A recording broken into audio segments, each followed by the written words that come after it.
Welcome to the 18th video in our weekly legal update series. In this video, we will be discussing important legal events from 1st to 6th March 2021.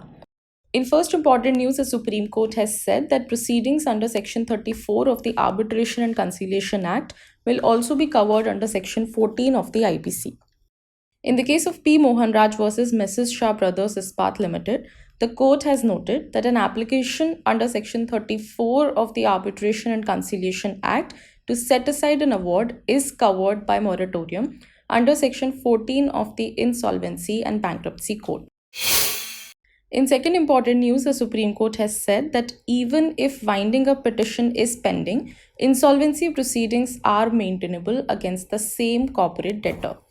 In the case of A. Naveen Chandra Steels Private Limited versus SREI Limited, the court has said that a petition under Section 7 or 9 of the IBC is an independent proceeding which is not affected by the winding proceedings against the same company.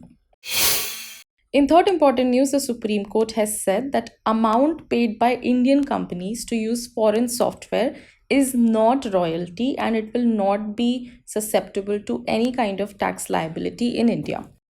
In an important case of Engineering Analysis Center Private Limited versus CIT, the court has said that payment of amount to use foreign software by Indian companies is not royalty. This would not give rise to income which is taxable in India, and there is no liability to deduct TDS while purchasing such software. The court has further noted that distribution agreements are not payment of royalty for the use of copyright in the computer software, and they will not give rise to any income which is taxable in India under Section 195 of the Income Tax Act.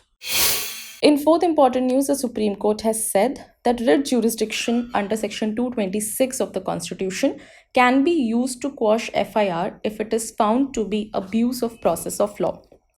In the case of Kapil Agarwal versus Sanjay Sharma, the Supreme Court has noted that if an FIR is found to be an abuse of process of law, the High Court, under its writ jurisdiction, has the power to quash it.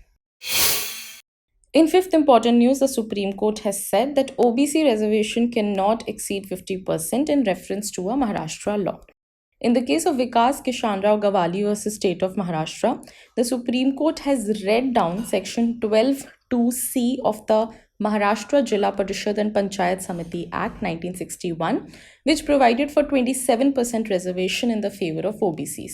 The court has noted that the term used shall be preceding 27% occurring in Section 12(2)(c) has to be construed to mean that reservation for OBCs may be up to 20% but subject to the outer limit of 50% aggregate in favor of SC, STs and OBCs taken together.